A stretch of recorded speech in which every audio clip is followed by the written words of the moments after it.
Bonjour Jean-Georges. Bonjour Esteban. Aujourd'hui, avant de commencer, j'aimerais nous rendre attentifs au fait que notre vie est faite de plein de réseaux. Tu as par exemple les relations professionnelles entre collègues, mais aussi envers des supérieurs. Il y a la relation conjugale, une relation intense, unique et à vie. Ensuite, il y a les réseaux où je passe mon temps libre, mon club de football ou mon rendez-vous hebdomadaire de footing. Mes amis que j'ai choisis avec lesquels je partage des temps de qualité, temps de détente et temps d'encouragement. Est-ce que ça te parle ce que je te dis? Oui, c'est vrai que nous vivons dans beaucoup de réseaux différents, et c'est le cas pour moi. Je n'ai pourtant pas nommé un réseau unique dans lequel des disciples de Jésus vivent. C'est le réseau de tous les disciples de Jésus. Actuellement, nous utilisons beaucoup le terme réseautage. Ce mot vient de l'anglais networking. Il s'agit de constituer un réseau de relations humaines pour un but précis, par exemple pour trouver des amis, partager des loisirs, etc. Celui qui n'a pas de réseau aujourd'hui est perdu. Alors je pense que tu vas nous présenter ce réseau unique des disciples de Jésus. Oui, et en langage biblique, ce réseau est nommé communion ou communion fraternelle. Nous suivrons 3 étapes lors de ce message. La première étape concerne la constitution de ce réseau. La deuxième étape portera sur l'entretien de ce réseau. Et la troisième étape sur les malentendus concernant ce réseau. Écoutons ensemble le texte biblique qui nous dirige à travers cette session. Vous pouvez ouvrir votre parole de Dieu, 1 Jean chapitre 1 versets 3 à 10. 1 Jean chapitre 1 versets 3 à 10. Oui, ce que nous avons vu et entendu, nous vous l'annonçons à vous aussi, afin que vous aussi vous soyez en communion avec nous. Or la communion dont nous jouissons est avec le Père et avec son Fils Jésus-Christ. Si nous vous écrivons ces choses, c'est pour que notre joie soit complète. Voici le message que nous avons entendu de Jésus-Christ et que nous vous annonçons. Dieu est lumière et il n'y a aucune trace de ténèbres en lui. Si nous prétendons être en communion avec lui, tout en vivant dans les ténèbres, nous sommes des menteurs et nous n'agissons pas comme la vérité l'exige de nous. Mais si nous vivons dans la lumière, tout comme Dieu lui-même est dans la lumière, alors nous sommes en communion les uns avec les autres et, parce que Jésus, son Fils, a versé son sang, nous sommes purifiés de tout péché. Si nous prétendons n'être coupables d'aucun péché, nous vivons dans l'illusion et la vérité n'habite pas en nous. Si nous reconnaissons nos péchés, il est fidèle et juste et, par conséquent, il nous pardonnera nos péchés et nous purifiera de tout le mal que nous avons commis. Si nous prétendons ne pas être pécheurs, nous faisons de Dieu un menteur et sa parole n'est pas en nous. Fin de citation. Pour parler de la constitution de ce réseau Esteban, nous allons tout d'abord nous intéresser à la définition du mot réseau selon le dictionnaire. Comment le dictionnaire définit le réseau? Relation dans laquelle deux parties ont quelque chose en commun. Ce quelque chose peut être des idées, des projets, des expériences ou une relation avec quelqu'un. Ainsi, l'expression biblique communion revêt essentiellement 2 sens. Premier sens, avoir part à des réalités spirituelles comme l'Évangile, la grâce, l'Église ou la vie éternelle. Ça veut dire nous avons des choses, des réalités spirituelles en commun les uns avec les autres. Ça, c'est le premier sens. Le deuxième sens, c'est être en communion avec Dieu et les autres disciples. C'est vrai qu'on avait déjà parlé de communion dans précédente prédication. C'était à quelle occasion? Je pense pendant la session 5 sur la Trinité, Oui. on avait dit qu'on était en communion avec Dieu et donc avec les trois personnes divines. Si je me souviens bien, on a dit que l'Esprit habite en moi et que cet Esprit me met en relation avec les trois personnes de la Trinité.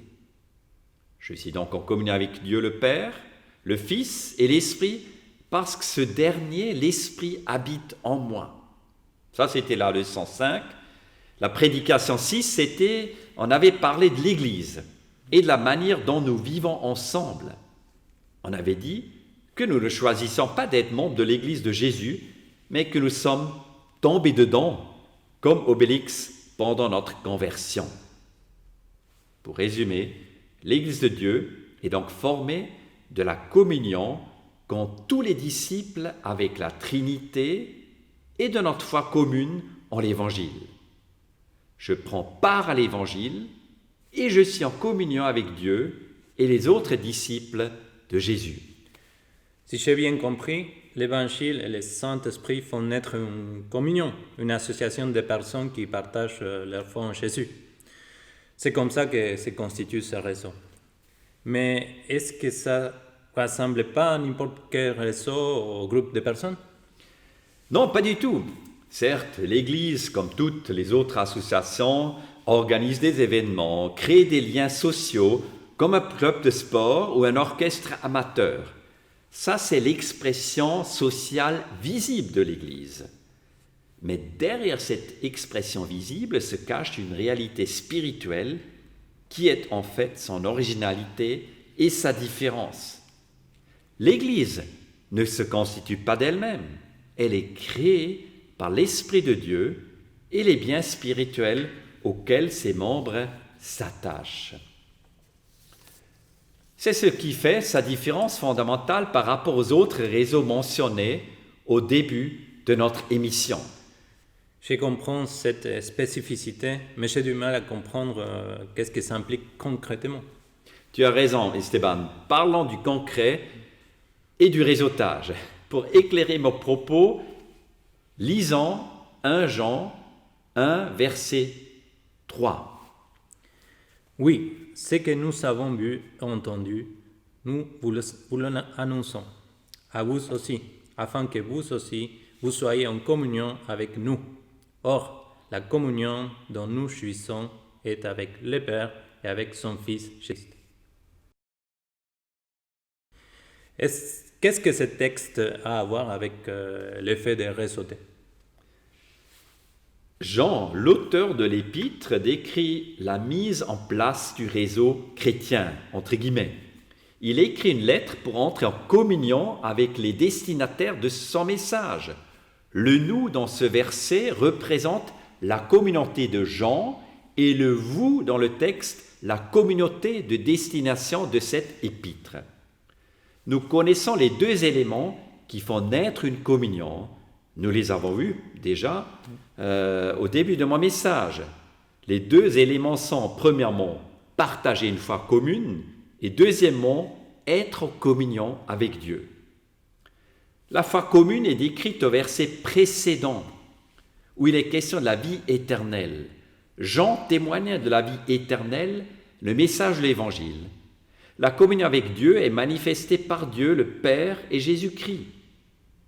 Les destinataires de cette lettre sont invités à entrer en communion avec l'Église de Jean. Cette invitation est conditionnée à la communion avec Dieu. Ça me paraît un peu compliqué. Peux-tu nous résumer ce que dit Jean dans des termes plus simples? Jean nous dit, je le dis très simplement, « Chers amis, nous vivons dans la communion avec Dieu et nous aimerions aussi que vous puissiez vivre la même expérience. Si vous partagez notre foi en l'Évangile, vous allez automatiquement entrer dans la même communion avec nous. » La foi a donc un rôle essentiel. Par la foi, par la conversion, nous entrons dans ce réseau unique qui est la communion fraternelle. C'est un réseau vertical avec Dieu et un réseau horizontal avec les hommes et les femmes qui sont les disciples de Jésus. Le verset 3 le dit, je cite, « communion avec nous ». Fin de citation. C'est la communauté entre les disciples et la communion avec le Père et son Fils, c'est la communion avec Dieu. Jean-Georges, est-ce que tu peux nous résumer les caractéristiques de ce réseau dont nous parlons? Je dirais que ce réseau est unique. Il est fondé par l'initiative de Dieu, là où une personne confie sa vie à Dieu parce qu'il est bénéficiaire de l'Évangile. Par la suite, une communauté de foi se met en place avec des personnes qui partagent la même foi et qui sont liés les uns avec les autres par Dieu qui vit en eux. Ce réseau de foi est un cadeau, un don de Dieu, un corollaire de notre relation avec Jésus. Je ne crois donc jamais seul, Esteban, mais je suis toujours en route avec une communauté de disciples. Bon, la première étape est franchie. Nous avons compris comment ce réseau s'est constitué. Maintenant, on peut passer à l'étape 2, l'entretien du réseau. Comment faire? Le réseautage de nos jours exige un travail d'entretien quotidien. Je dois être présent dans les médias sociaux, attirer le regard des influenceurs, me présenter sous le meilleur jour et constamment chercher de nouveaux followers. Le réseau spécial de Dieu n'exige aucun effort pour se mettre en route, mais il exige par contre un entretien quotidien. Peux-tu nous expliquer cela? En termes bibliques, on dirait que la communion entre disciples est à la fois un don et une tâche, un indicatif comme un impératif. La Bible nous dit sans cesse de nous réjouir de cette communion donnée avec Dieu et les autres croyants, mais aussi de nous efforcer de mettre en pratique cette nouvelle réalité. Alors on peut dire que la communion chrétienne ne coûte à la fois rien et tout. Oui, certainement. Je vous partage maintenant 3 conseils du texte que vous trouvez dans les versets 5 à 10. Premier conseil, ne pas séparer les 2 réseaux, versets 3, 6 et 7. Le réseau chrétien est constitutif de la partie verticale, relation avec Dieu, et horizontale, relation entre les disciples. Les 2 aspects sont tout de suite visibles au verset 3, mais aussi dans les versets 6 et 7. Au verset 6, il s'agit de la communion avec Dieu, au verset 7, de la relation entre disciples. Si on sépare les 2 éléments, tout ce réseau s'écroule, Esteban. On ne peut pas aimer Dieu et haïr ceux qui adorent le même Dieu. De même, on ne peut pas seulement chercher la communion humaine des disciples sans vivre une relation avec Jésus. Les 2 éléments nous donnent un équilibre dans la vie chrétienne. Donc, il ne faut pas séparer les 2 réseaux. Donc, ne pas séparer les 2 réseaux. Quel est le conseil suivant? Conseil numéro 2, il ne faut jamais idéaliser ce réseau de la communion fraternelle. C'est dans le verset 8 et dans le verset 10. L'idéalisation est un danger pour la communauté des disciples, l'Église. Malgré notre nouvelle vie en Christ, nous restons des personnes entachées par le mal. Cela veut dire que nous vivons dans un réseau où chaque disciple est imparfait d'un point de vue moral. Si nous idéalisons cette communauté, nous allons tomber du haut. Si nous exigeons un idéal, nous nous transformons en destructeurs de cette communauté. Ne pas idéaliser le réseau. C'est vrai que c'est un défi au quotidien. Et le dernier conseil? Conseil numéro 3, le carburant du réseau, versets 5, 7 et 9. Ce qui fait vivre la communion fraternelle sont la vérité de Dieu, verset 5, le pardon, verset 7, et la confession du péché, verset 9. La lumière correspond à la vérité de Dieu. Si nous voulons entretenir le réseau des disciples, il faut s'exposer à la vérité de l'Évangile transmise par la Bible.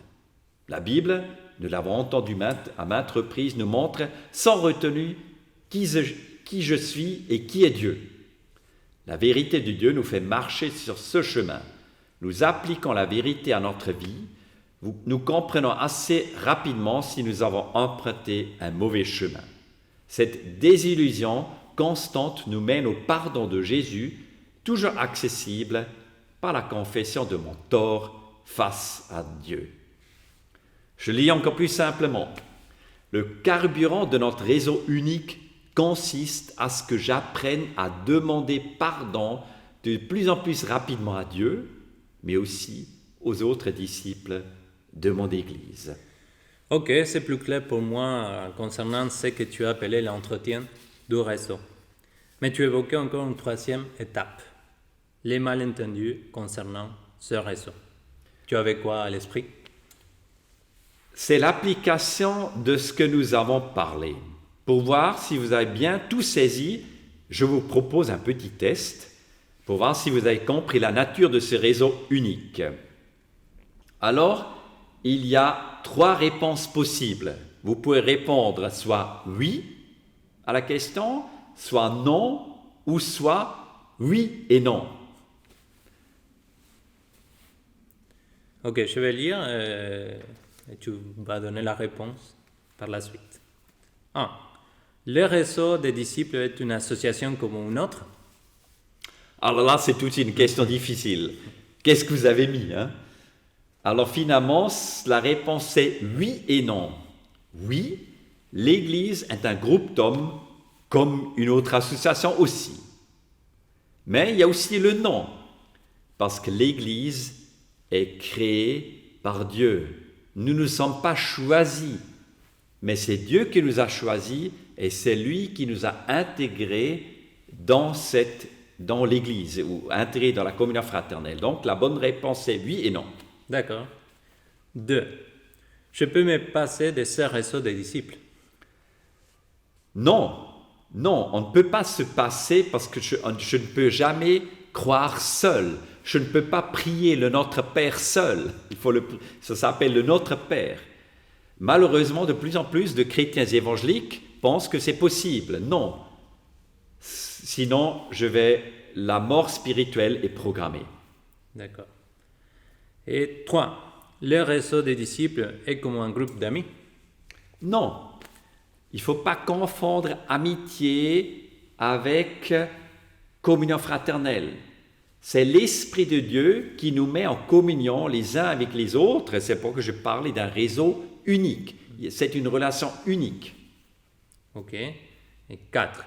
Je ne dois rien faire pour entrer dans ce réseau en tant que disciple? Oui, c'est un don de Dieu. Beaucoup de chrétiens pensent qu'il va faire 1000 choses. La communion fraternelle est un don gratuit qui vient de Jésus. Par sa mort à la croix, il nous donne aussi en même temps la communion fraternelle. C'est d'abord un don pour lequel il ne faut pas se battre. D'accord. 5. Pour bien vivre dans ce réseau, il faut être un idéaliste? Non, justement, et les évangéliques sont très forts, chacun de nous a un immense idéal de l'Église, moi aussi quand j'étais plus jeune. L'idéalisme, ce n'est pas bon, parce que l'idéalisme détruit la communion fraternelle, parce que je veux imposer mon idéal aux autres, et donc ce n'est plus un acte d'amour. Et 6. Pour entretenir ce réseau, il faut se montrer sous son meilleur jour? Non, ça c'est la grande différence par rapport aux réseaux sociaux. Là, il faut que se montrer sur le meilleur jour. Voilà, il faut jamais être faible, il faut être le meilleur partout, le plus beau et le plus intelligent. Non, c'est ça qui est bien. Il faut apprendre à être tel que nous sommes. Et c'est pas si simple que cela. Il faut être tout simplement naturel, tel que je suis. Merci Jean-Georges. On voit que ce réseau est essentiel pour nos vies, mais qu'il y a pas mal de défis pratiques. Merci à toi Esteban, et donc bon dimanche et bonne discussion autour de ce message. Bon dimanche, au revoir. Au revoir.